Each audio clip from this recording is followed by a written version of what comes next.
Salut les babes! Bon, je profite de ce petit moment make-up et préparation pour faire une story time puisque aujourd'hui c'était la journée Instagram contrôle mes choix et vous aviez du coup choisi mon make-up, ma coiffure, quoi d'autre aussi? Ah oui, bah si je faisais une story time ou une FAQ. Et la story time est revenue en balle. Donc pour ce... Bon désolé hein, je reviens, je vais faire que ça toute la vidéo. Parce que la meuf n'en peut plus, ça y est, j'ai fait des looks toute seule pour ma première fois de ma vie. Et ben voilà, je me sens plus pissée, c'est tout, voilà. C'est de Moula Rasta le retour.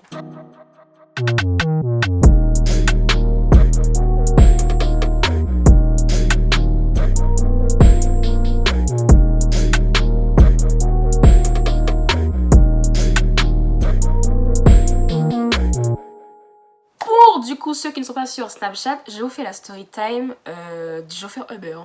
Enfin, Bolt, on va pas dire Uber, on va faire le chauffeur tout court. Parce que il m'arrive plein de dingueries dès que je prends un chauffeur privé en tout cas. Et souvent, je fais des débriefs avec vous sur Snapchat, mais c'est vrai qu'en story time, ça aurait été beaucoup mieux parce que j'ai plein de trucs à raconter. Là, en l'occurrence, je vous parlerai que d'un seul chauffeur du coup, donc une expérience. Mais je pense qu'on pourrait même faire une série parce que franchement, des gens chelous, j'en croise, mais des chauffeurs chelous, j'en croise beaucoup les gars. Bien sûr, comme d'hab, je vais prendre un petit truc à manger, un petit truc à boire parce que là, on va spill the tea, ok? So, ceux qui ne le savent pas, je suis une fervente addict aux chauffeurs privés. Voilà, je donne mon argent à cette application de location de voiture parce que j'ai pas de voiture pour commencer et aussi parce que j'ai vraiment de l'angoisse en fait quand je suis avec les gens, enfin toute seule, dans les transports etc. Je panique très vite, les gens, la foule maintenant ça me dérange vraiment beaucoup. On va dire que depuis mon incident au travail, je n'arrive plus, voilà, je n'y arrive plus. Le monde social qui m'entoure me fait peur et c'est pas top ni pour vous ni pour moi de me vendre dans les transports, je vous assure.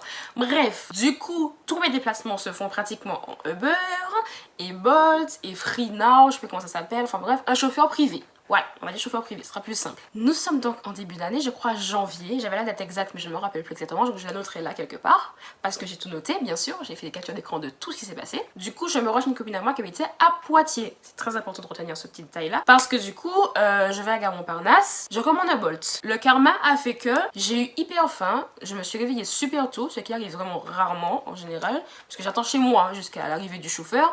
Mais là, j'avais vraiment hyper faim et je me suis dit, bon, comme je prends un Wigo pour y aller, il n'y a pas de, comment on appelle ça, de restaurant à bord, donc prends à manger avant. Et près de chez moi, genre en face de chez moi, il y a plein de petits trucs genre boulangerie et tout. Le karma fait que je vous jure, pour une fois, je me dis va acheter un sandwich là-bas. Donc je vais et tout, il est super tôt, je vais commander à manger et tout. Je me dis bon, j'attends devant l'arrêt de bus près de chez moi pour pas être devant chez moi comme une débile en fait. Et vraiment le karma, les gars, le karma, ça n'arrive jamais. Jamais. J'attends le gars et tout, sur l'application, je regarde en général la plaque, machin, le gars, la voiture où elle est et tout, parce que je suis à l'affût. Et en fait, la voiture passe devant moi, sur l'application, mais je ne le vois pas physiquement, genre je ne vois pas la voiture, ni la plaque, ni rien, donc je comprends pas. Le mec du coup fait 2 tours en me cherchant, et moi je suis là en train de me dire mais...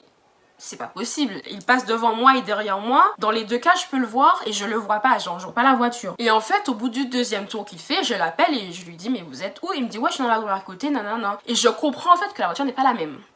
Premièrement, ça c'est un gros warning, la voiture pas pareil ou même la plaque et tout, faites attention, en général quand vous montez dans une voiture qui c'est pas la même plaque, l'application ne prend pas en compte si vous avez un problème, en gros. C'est vous qui êtes fautif parce que vous êtes monté dans la voiture. Sauf que là, Bibi est pressé en fait, donc Bibi monte dans la voiture quand même, mais de loin en fait, quand il me voit arriver et tout, je suis vraiment super sceptique et tout, donc il reste dans la voiture et je me dis waouh, c'est même pas la même voiture en fait, encore la plaque tu vois, machin, là c'est toute une autre voiture, ça n'avait rien à voir, c'était pas du tout une berline quoi, c'était une voiture genre, c'était ta caisse quoi. Je suis pressée, je vais prendre un train, voilà, je me dis pas dit tu vois, donc je monte, mais je fais remarquer au chauffeur que voilà, est-ce que c'est normal que la plaque et la voiture sur l'application n'est pas la même? Il me dit oui c'est normal, je change de voiture, je sais pas quoi, il me rentre une baboule comme quoi il a fait un accident, qu'il change de voiture et tout. Ah c'est bon, ça fait 7 ans, non j'abuse, ça doit faire quoi, 5 ans, 4 ans, 5 ans que j'utilise ces chauffeurs privés. Je connais le baboule en fait, c'est bon, ok, d'accord. Je laisse couler, le chemin se fait et tout, et en fait, comment vous dire en fait que l'ambiance était déjà bizarre en entrant dans la voiture. Genre le mec, il s'est mis en mode, déjà les masques. Il a mis son masque de spi quand je suis rentrée, enfin je crois qu'il l'avait quand je suis rentrée, et il l'a enlevé genre quand il m'a vu dans la voiture. Déjà premièrement, je me suis dit, respect des mesures sanitaires, non? Ok.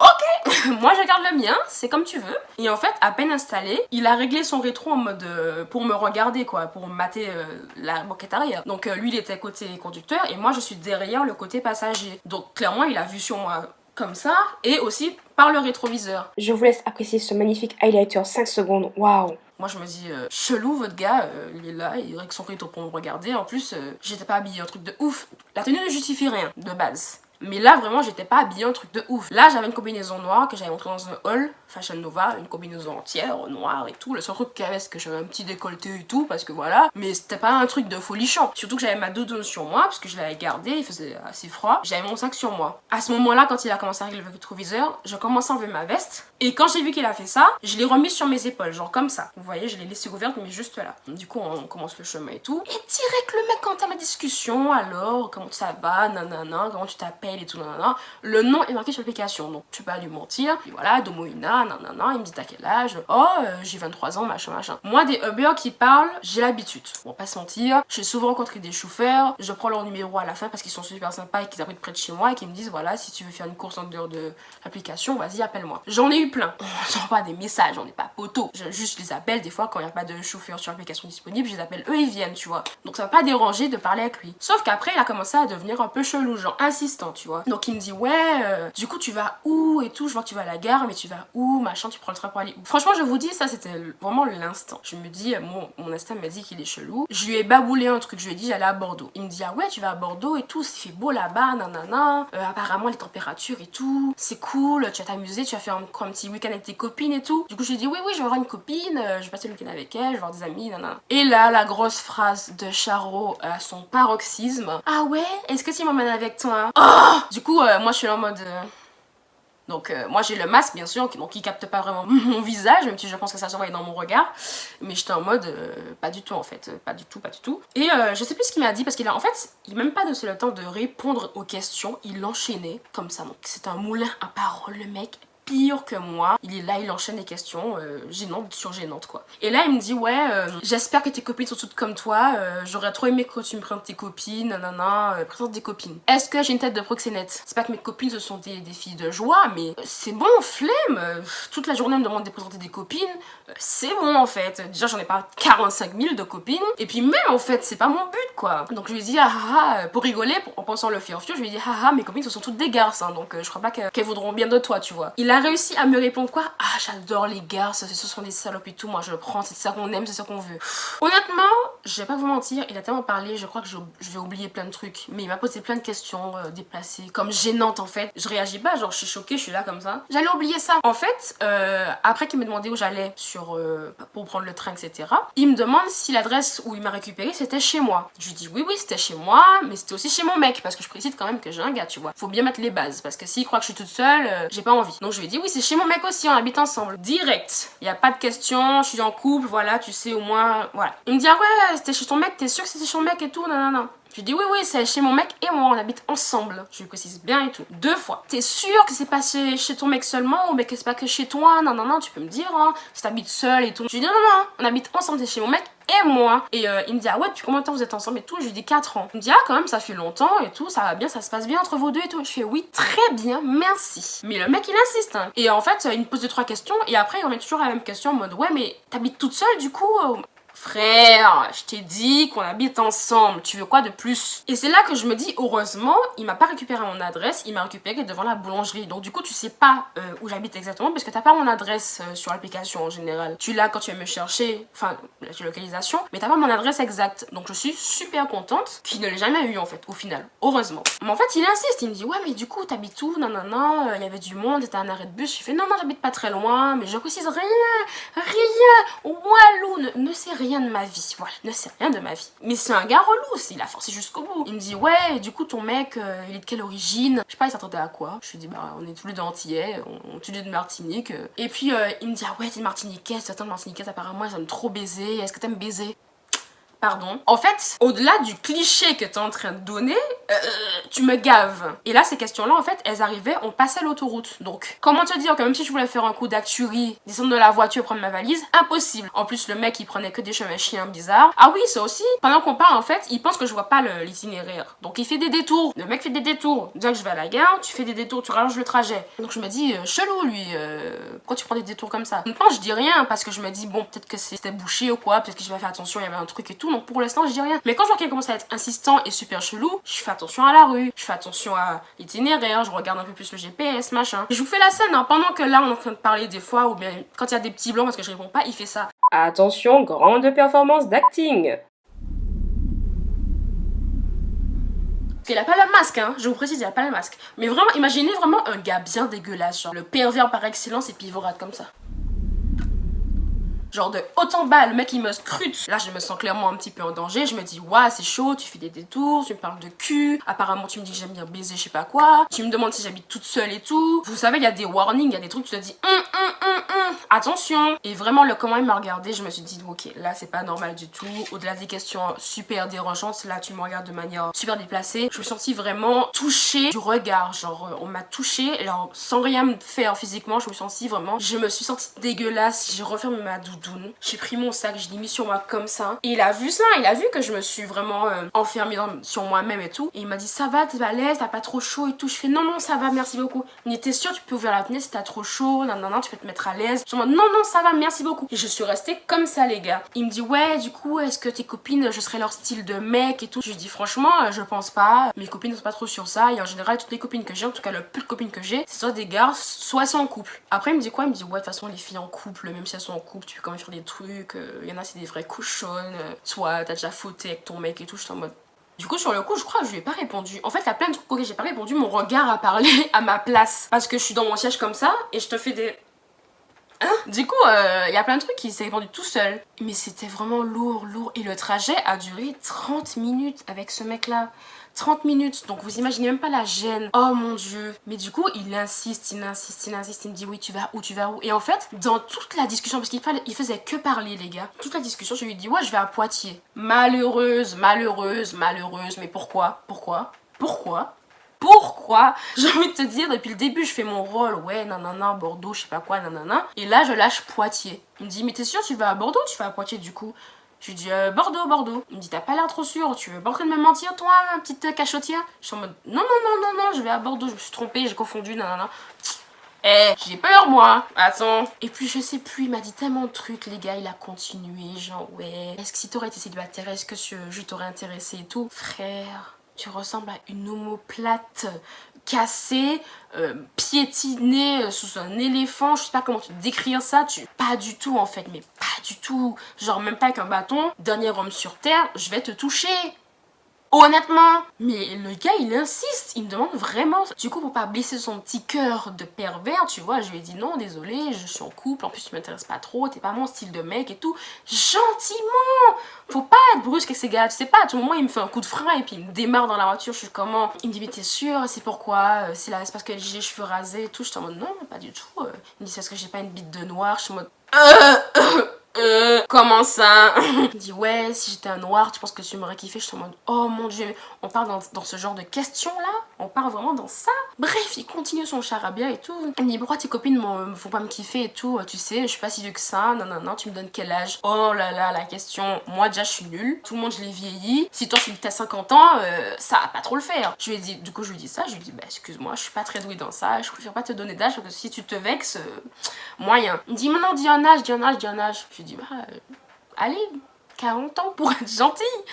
Il me dit ah non non non, j'en ai beaucoup moins que ça et tout. J'étais en mode d'accord, je voulais pas savoir. Ça devenait super lourd et je n'avais aucun échappatoire. Je me suis fait des films en mode ouais si je l'étrangle avec la ceinture nanana et tout, mais sur l'autoroute il y a plein de circulation, à tout moment je fais une mauvaise manip, le mec il fait un accident, je crève avec lui, non. hors de question, no way. Du coup, en fait, je me dis que ça va un peu me sauver, j'appelle mon mec. J'essaie une première fois, j'envoie des messages à mon mec, j'envoie la capture d'écran de ma course, je lui dis regarde, le mec il est super chelou et tout. Sauf que il est 11h30 à ce moment-là. Nous on se couche très tard avec mon chéri, on est vraiment décalé. Donc du coup il dort encore à ce moment-là. Et il me répond pas. J'insiste, j'envoie plein de messages, je lui dis excuse-moi Nounou, le chauffeur il est chelou. Là je suis pas bien et tout, je le sens pas. Je le préviens, il répond pas. Et donc du coup je l'appelle. Je me dis un petit je fais semblant de téléphoner, peut-être que ça va le calmer et tout. Donc je fais semblant de téléphoner à mon chéri et je dis allô, bébé, machin, je parle et tout au téléphone. Le mec me parle en même temps que je suis censée être au téléphone. Genre il en a vraiment rien à foutre, respect zéro. Je me dis ah c'est chaud quand même. Donc je fais genre de téléphoner mais en même temps j'harcèle mon mec d'appel, genre d'essayer de le réveiller. Il se réveille enfin. Et puis là le mec il me dit quoi? Il me dit t'appelles qui? Je dis oui je suis au téléphone avec mon mec. Je parle à mon mec. Non mon mec. Il s'en bat les couilles. Il me dit pourquoi t'appelles ton mec? Pourquoi faire? Ah, je te dérange? Tu veux que j'arrête de parler et tout? Non. Ah, tu veux pas qu'on discute? T'appelles ton mec et tout? Oh, mais en fait, lâche-moi! Mais c'est relou! Genre, tu vois pas que je suis au téléphone? T'es là, tu t'insistes, tu forces comme ça. J'ai jamais vu un truc comme ça. Et du coup, à ce moment-là, mon mec se décide enfin à me répondre au téléphone. Donc, on est là, on discute et il a lu mes messages. Donc, du coup, il me dit, il me parle et tout. Il me dit alors, qu'est-ce qui se passe avec le gars et tout? Il est chelou et tout. Quoi, chelou comment? Donc, je peux pas trop parler au téléphone parce que le mec m'écoute. Donc, je fais, oui, effectivement, beaucoup.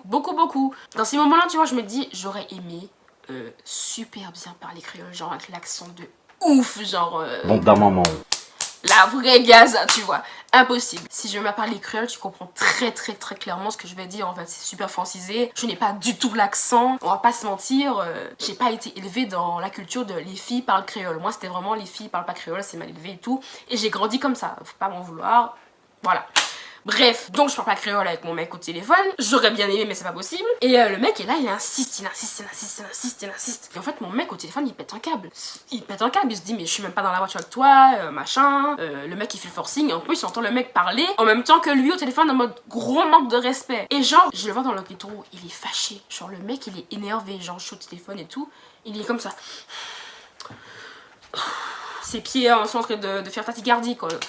Il est énervé, il est saoulé sur le téléphone. Mais vraiment, dialogue de sourd. Hein. Mais vraiment, le manque de respect, tout ça. Le mec, quand tu as parlé et tout, il me dit mais pourquoi tu parles au téléphone avec ton mec? Tu peux raccrocher. On est bientôt arrivé à la gare, on arrive dans tant de minutes. Non. Tout pour faire en sorte que je n'écoute pas ce que mon mec dit au téléphone. Du coup, vraiment, par précaution, j'ai gardé mon téléphone tout le long de la course comme ça.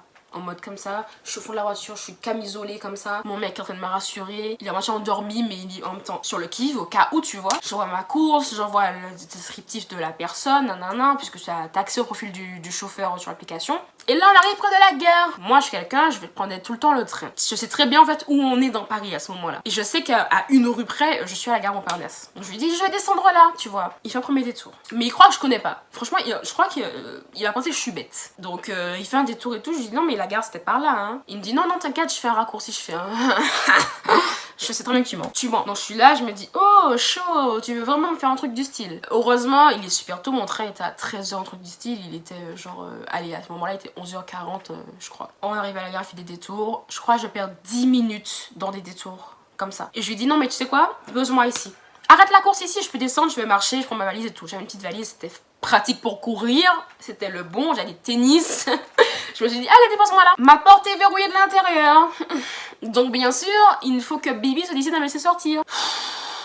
Je vous dis pas le stress quand je me suis dit que, imagine, on va pas à la gare, ma porte est verrouillée, et puis je suis là, et puis je suis dans la voiture. Non mais tu sais, je te fais plein de films, tu sais pas quoi faire. C'est bien beau de te dire que ouais, tu l'aurais frappé, que tu t'en serais barré, t'aurais cassé la vitre et tout, mais le moment venu, je vous jure, t'es comme un tébé, tu fais rien. Moi, le moment venu, j'étais en train de me demander si je vais mourir, si on va me violer, si on va me faire un truc, je vous jure. Et du coup, sur le chemin et tout, il me demande, ouais, du coup, t'as pas un petit numéro pour moi et tout.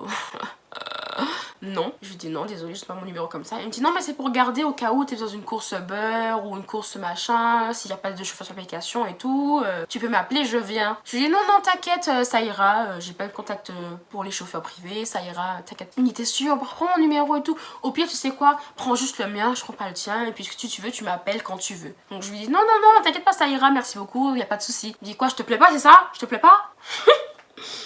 J'étais en mode non, c'est juste que je prends pas ton numéro comme ça m'intéresse pas, désolé. Ah bon, je te plais pas, c'est quoi le problème? Oh, c'est dommage, on ne sait pas ce que tu loupes de toute façon. Et On arrive du coup à quelques centimètres de la gare, vraiment de l'entrée. Il me déposait près des bus quoi. Et moi je lui dis débloque la porte, je descends là et tout. Il me dit non non je te mets plus proche. Je fais non non c'est bon débloque la porte. Je le regarde comme ça. Il me regarde comme ça.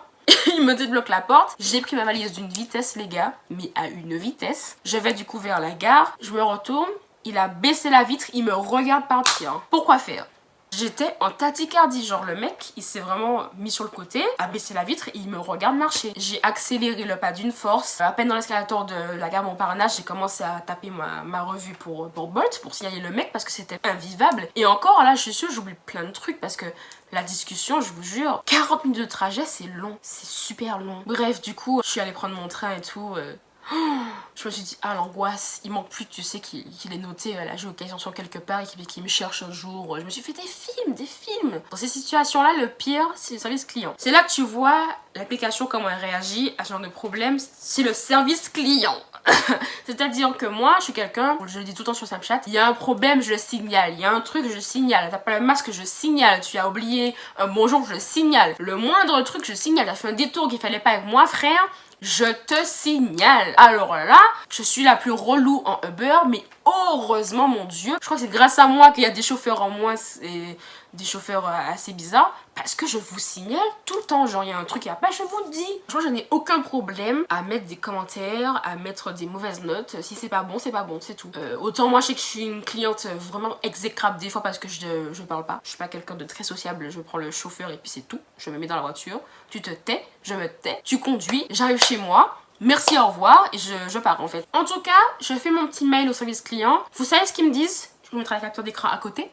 Ils me disent oui, désolé pour cette gêne, non, on fait monter l'information au service concerné. Et voilà. Je leur dis c'est ça vos mesures de prévention. Je vous dis que le chauffeur est ici, là et tout. Ils me disent oui, on vous donne un crédit de 5 € sur votre prochaine course pour vous dédommager. Mais frère, je m'en balèque de vos 5 € en fait. Je m'en fous complet de vos 5 €. Abusé. Je te dis que ton chauffeur m'a fait du randonnant toute la course, a été déplacé, qu'il a été bizarre, qu'il fait des allers-retours avec moi. Tu me proposes 5 €. Mais c'est même pas ma course que je vais me faire rembourser. Je voulais juste qu'il me donne une réponse correcte. L'histoire de 5 € là, je me suis dit mais c'est ça vos réponses automatiques là, bidon, dans un cas de harcèlement? Waouh. Vous êtes top. Je crois que même Uber m'a jamais donné ce style là de me donner une réduction de 5 balles pour un truc comme ça. Ils m'ont déjà remboursé, ils ont déjà signalé le chauffeur, ils l'ont même enlevé de la plateforme, tu vois. Mais là donc bon, vous m'avez dit que ça devait se finir là. Eh bien, pas du tout. Je suis du coup cette fois-ci à Bordeaux avec des amis, on est en place Sainte-Catherine, on se promène. Je reçois un appel, bonjour, police nationale. Je me dis, oh là là, qu'est-ce que j'ai fait parce que je suis sortie des territoires, je suis à Bordeaux, je ne vais pas. Ils me disent, oui, vous avez signalé une course Bolt en janvier à telle heure, nanana, à 12h37, pour un chauffeur et tout, nanana. Je me dis, ah! Moi, je me rappelle très bien de la course en question parce qu'après ça, je n'ai eu aucun souci en voiture. Donc, je leur dis oui, oui, c'est bien moi. Ils me disent oui, en fait, il y a une enquête en cours sur le chauffeur en question et on aurait aimé vous avoir votre témoignage, en fait, votre déposition et votre version des faits. Donc, ils me récitent le message que j'ai envoyé à Bolt et tout. Ils me disent oui, on a eu accès du coup au fichier Bolt pour cette enquête parce qu'il y a eu des plaintes déposées. On fixe un rendez-vous et tout. Malheureusement, le premier rendez-vous, je n'ai pas pu y aller. Le deuxième rendez-vous, malheureusement, aussi a été annulé parce que le policier en question était en quarantaine puisqu'il y avait un cas de Covid dans son service ou je sais plus quelle connerie. Et on fixe un troisième rendez-vous 3 semaines plus tard. Exprès pour ça, je me rends dans le 18e. Donc de chez moi au 18e, ça fait quand même un pataquès. Je vais même en transport, les gars. Je suis allée en transport à la police. Pour vous dire à quel point j'étais déçue. Parce que pour une fois qu'on nous écoute dans ce système français de merde concernant les plaintes, agressions, harcèlement, viols, etc. sur les femmes, je cours. S'il y a quelqu'un qui a porté plainte et qui veut ma déposition pour l'appuyer, je cours. Donc de là, le très cher policier me dit quoi? Que c'est une enquête, nanana, pour viol. On est sur un violeur. Violeur, les gars, un violeur. Waouh, donc je tombe de 4 étages, je me dis, oh, c'est pas vrai. Elle me dit, oui, il y a une jeune fille qui a porté plainte pour viol, et apparemment la plainte date de décembre, donc de fin décembre. Et ma course, c'était début janvier. Oh, comment vous dire, là j'ai des frissons carrément. Je suis en train de... Ça me dégoûte. Genre, je suis montée dans la voiture du mec qui a violé une fille quelques semaines avant. Quand je vous dis que j'étais dégoûtée de mes bouts de cheveux à mon petit orteil, waouh, ça me fait encore la même sensation là, je suis dégoûtée. Genre j'ai la haine qui monte sur ma gorge noue. Je suis en train de penser à la meuf qui s'est fait violer tout le long, tu vois, et je me suis dit waouh, c'est super chaud. Je pensais, tu vois, j'allais arriver, c'était un truc genre ouais, il a harcelé une fille, qu'il a fait le même truc qu'il m'a fait à moi, à d'autres filles et tout. Là, on part sur une plainte pour viol. Même prendre un chauffeur Uber, on peut pas. Genre rentrer chez nous après une soirée, on se dit voilà, on prend un chauffeur privé, on peut pas. On peut pas. Bordel de merde. Ça me fait chier.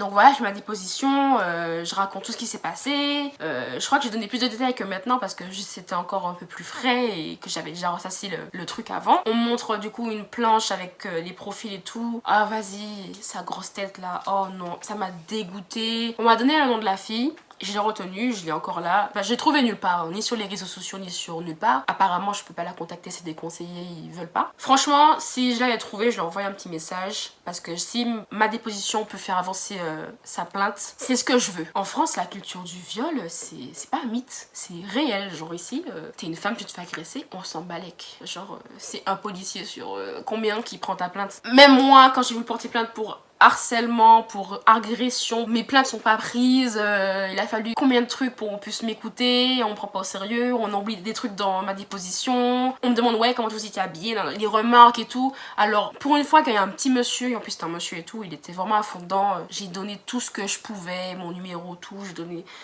Et j'espère juste que ça va aller loin, qu'il y aura des conséquences parce que cette pourriture là, je vous jure, j'ai encore sa tête dans mon téléphone, j'ai encore la course capturée, j'ai encore tout parce que... Et heureusement, mon instinct... L'instinct les gars, je me suis dit non, pas près de chez toi, donne pas si, dis que tu vas ailleurs et tout, je sais pas pourquoi. Tout ça pour vous dire qu'il y a plein de choses où on doit faire attention. Plus que des mecs malheureusement, c'est comme ça. Moi je sais que comment je suis, ma personnalité, ma façon de m'habiller et tout, c'est provoquant. Donc peu importe comment je vais le présenter à quelqu'un, c'est ouais mais t'es habillée comme ci comme ça. Et ça justifie rien. Là j'étais en combinaison comme ça jusqu'aux pieds, tennis à l'arrache, masque, pas coiffé et tout.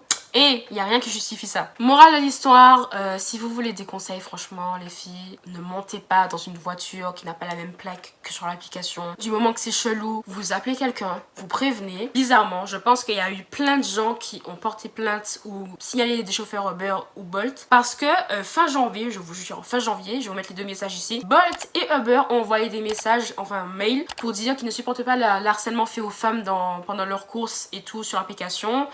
Et qu'il faut respecter la communauté LGBT+, LGBTQ+, je crois que c'est comme ça. Du coup, Bolt a enfin l'option partager la course avec un ami, puisque avant tu pouvais que faire ça sur Uber, genre envoyer ta course, le trajet en temps réel à quelqu'un. Là, Bolt le propose, comme par hasard. Donc je pense qu'il y a eu une vague de gens bizarres sur l'application. Mais moi, je crois que décembre, janvier, c'est les moments où j'ai eu le plus de chauffeurs chelous, on va dire.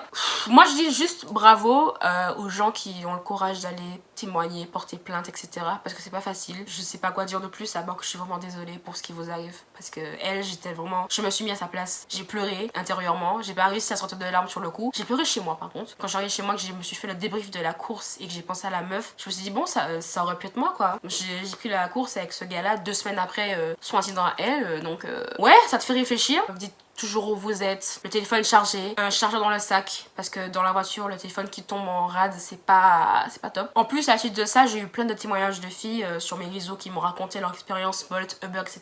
C'était pas joli à voir, hein. Ça me fait mal au cœur. J'ai plein d'abonnés à moi qui m'ont dit qu'elles ont déjà vécu de l'harcèlement, qu'elles ont déjà vécu des attouchements, qu'on s'est déjà suivi chez elles, trop de trucs. Il y a déjà une qui s'est fait violer, elle m'a raconté et tout, je sais que j'ai demandé à ce qu'on me raconte les anecdotes et tout, mais j'entendais pas à ça. Donc j'ai été choquée de voir que une majorité de filles ont déjà vécu des trucs similaires quoi. C'est dingue. En tout cas voilà, n'hésitez pas à du coup signaler, envoyer des commentaires et tout, noter les gens. Moi j'hésite pas hein. Dès qu'un truc bizarre je le dis. En fait dès qu'un chauffeur vous le notez pas bien, on vous le repropose plus. Donc moi dès qu'il y a un moindre truc, le moindre regard, le moindre truc bizarre, mauvaise note. Comme ça je veux plus jamais te revoir de ma vie et basta cosy. Et encore une fois faites attention, la voiture, la plaque, la tête du gars, même les chauffeurs différents, ça m'est arrivé plusieurs fois que ce n'est pas la même personne qui conduit la voiture. Par contre là, moi je ne prends pas du tout la course. Précis ou pas, si c'est pas la même personne, je ne monte pas dans la voiture. Ça m'est arrivé une fois, c'était une fille qui conduisait à la place d'un mec, j'ai pris parce que c'était une fille. Mais sinon, no way, négatif. Je ne monte pas dans ta voiture, je sais pas qui était bizarre. Et je vous vois venir dans les commentaires pour me demander comment était le gars parce qu'on m'a posé la question sur mes réseaux quand j'ai raconté sur Snapchat et Instagram. C'est con à dire mais ça arrive autant chez les rebeux que chez les noirs. J'ai autant de cas chez les arabes que chez un noir. Honnêtement. Quelle origine précisément chez les arabes, je ne sais pas. Je peux pas vous dire, je les reconnais pas comme ça. Mais en tout cas, le gars en question, c'était un arabe. Mais ce n'est pas ce qui justifie que c'est un comportement de tous les arabes, genre, tu vois. C'est pas une majorité. Ça, c'est vraiment une minorité. Et cette minorité-là, je lui pisse à la gueule. Tu vois ce que je veux dire? La minorité des gens comme ça, là, même chez les noirs, qui font des trucs bizarres. Parce que même les tontons, là, les grands-papas noirs, là, dans les voitures, qui draguent des jeunes, des petites filles. Ah, je leur pisse à l'arrêt à ces gens-là aussi, hein, je peux vous dire. Hein, c'est pas que, hein. Je vous fais des gros bisous, les babes. Et je pense que la prochaine vidéo sera une FAQ. Je pense que c'est le moment que vous connaissiez un peu plus sur moi et puis il y a trop de questions que vous posez souvent, donc je vous laisse mettre en commentaire ou sur mes réseaux sociaux la question que vous voudrez me poser. Voilà, bisous les babes.